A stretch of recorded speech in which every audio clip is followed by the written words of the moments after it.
Welcome to BBC Radio London's Breakfast Show. I'm Vanessa Feltz. It's 9:05 on Monday the 12th of February and you wake up, lovely listener, to the news that Aldi has been rated the nation's favourite in-store supermarket in the Which annual Satisfaction Supermarket Survey, beating last year's winner Waitrose into the 4th spot. Value for money at the budget store seems to have trumped considerations like the shopping experience and convenience. And this is the second time that Aldi has topped the charts, although the last 3 years Waitrose was in the top slot. Nina Barty is from the consumer organisation Which. It's really broken down those misconceptions around, the budget supermarkets and what they can offer. And M&S has come in at number 2, then it's Lidl and then Waitrose.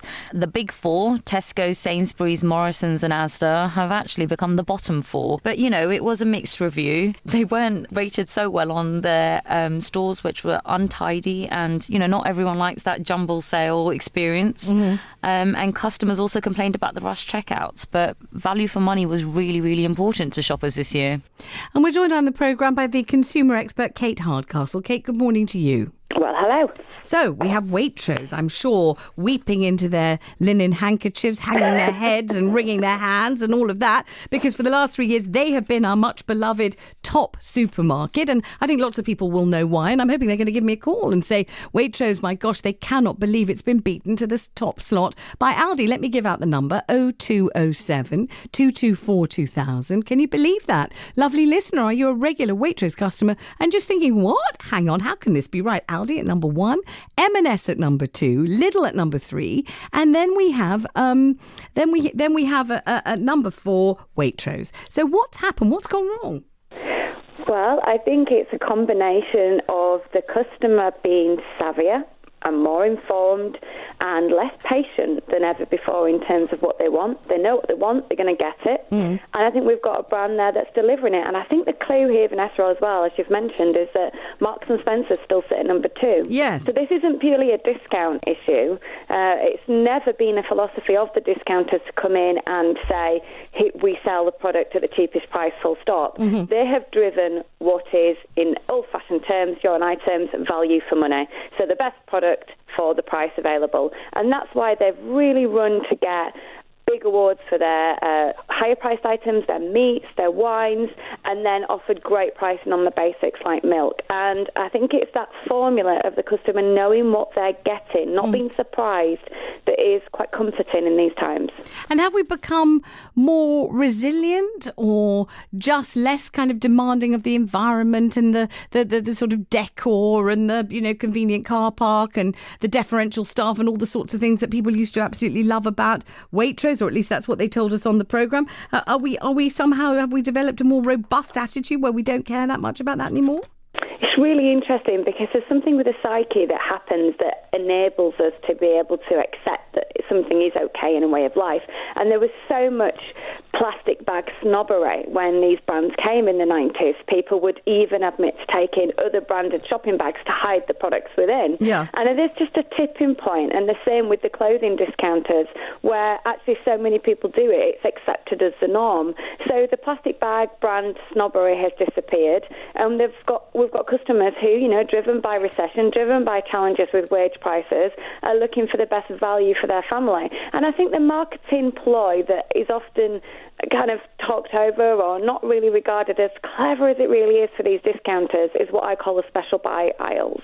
And this is how they attract permanently new customers. It could be ski wear, camping goods, very good tributes to well-known designer candles, but they'll have something in there every week to say to new customers, hi, we do other things as well. I mean, I must admit, it's been the source of considerable amusement on this programme to speculate about those specialist sales aisles. I mean, beekeeping equipment, rabbit hutches, crampons. I could also fling in tampons. I mean, there's absolutely anything. And when you're there, you just think, have I ever thought of doing this thing? Would I ever, whaling harpoon? Do I want this thing? And the answer is no, I don't want it. Definitely not. I never even thought of such a thing. And then, but shall I buy it because it's such great value? Answer, yes, of course I'm going to buy a whole load of beekeeping equipment. And because why wouldn't I? It's such great value. But and it's also somehow quite tickling to the imagination. It's quite hilarious, isn't it? And you do actually see people, even people who look a bit wretched as they're trudging around these supermarkets. And I know this because I do it myself. Otherwise I couldn't comment comment on it.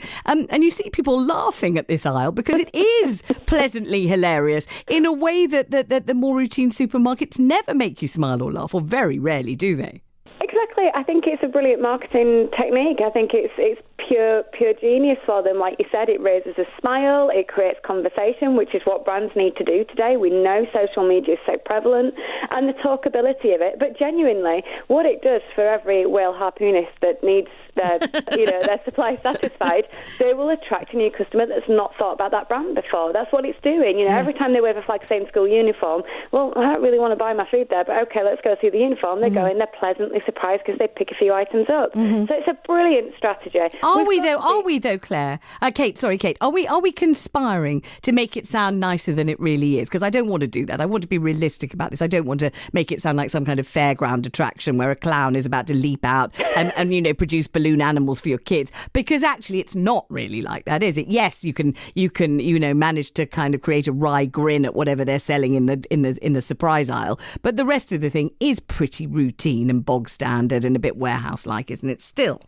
Just exactly what I was going to say. Not only have we got store environments here which are what we call as lean as possible, so they've taken out as many frills to get that price to you, but also we've got service issues. I mean, unless you're pretty good at juggling, it's pretty hard to be able to catch the items being thrown at you by the checkout cashier sometimes, because they have to move so quickly.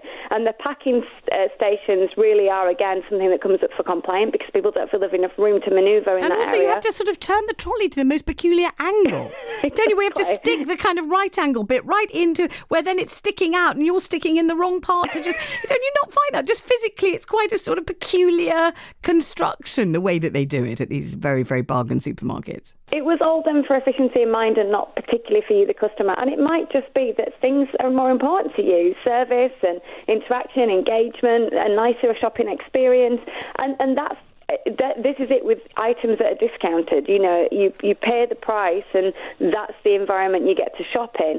They also have very small amounts of products compared to larger brands. Yeah. So, you're talking about maybe 2,000 rather than 20,000, or even in hypermarkets, 200,000. So it might not be that you can have your whole shop done in one place. While I'm talking to you, I'm suddenly thinking, are the supermarket chains, all of them really, missing a huge trick in not doing something or other to cater for children? The little ones that mums and dads have no choice but to take with them when they're doing the weekly shop. When you think of all the different restaurant, fast food and whatever chains that do, they do colouring, they produce a toy, there's something or other that make the kids have an enjoyable experience rather than an absolutely miserable one. Do you think supermarkets should spend a bit of money on laying on some kid-friendly stuff so that the parents would say, we'll definitely go to Asda because they've got this juggler or this, balloon animal person or something? Is that not a big thing?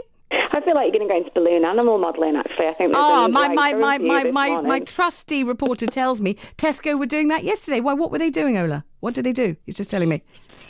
Balloon sausage things apparently were happening. Which branch of Tesco was it? Rains Park, we think. So maybe they are onto it. And that's a good thing, isn't it? I would go one further, actually, Vanessa. Yeah. I think the whole of retail's missing that opportunity. And there's two markets that need to be looked after. One are our kids, our young people, toilet facilities, engagement play, because we know that the high street and retail is shrinking because of online. Yep. So that space could be used really well to provide better facilities. It's not like we have a fair weather country, so we do need to think about indoor play and indoor enjoyment for families. But there's another part of the population that's also completely not looked after by these retailers, and they could A, profit from it, but B, do just a great thing for the community. And that's our older people who have said, about 11 million people feeling isolated and lonely. What a missed opportunity to get service back on the floors and engage with the customers once more. So you mean to employ these people, these elderly people? To employ, to engage, to have coffee mornings, to have leisure facilities there. Use the space to build back our communities and bring people back into your store and provide an enjoyable experience. All right. If you're not discount. Final question, Kate. This is a which survey. Which is taken very seriously, isn't it? Even after all these years, as an arbiter, as a barometer of what's going on. Do you think there'll be consternation at Tesco, Asda, Morrison, Sainsbury's this morning, that they will be questioning why they're at the bottom of the list and seeing what they can do to change that? In fairness, these brands are very aware of how the consumer feels. And this won't be surprising news for them this morning. It'll be a bit pink-faced because it's out there in the public domain. We're talking about it. These brands know they need to improve. What always surprises me is how little they involve the customer in how they need to improve. And that's got to change. Boardrooms don't need to just be more diverse. They need to have more customers sat on them, advising and supporting those brands on how to improve. Well, that sounds like it makes sense to me. You always work down to earth and also full of excellent suggestions. Why don't they have more members of the public on their boards? I bet my listeners could tell them where they're going wrong and where they're going right, what they really value and what they'd like to change. You're spot on as ever. That's Kate Hardcastle, the consumer expert. Always good value on this programme. Well, we'd never ask her to talk to us. We think she's great. And she says, why don't they just ask us?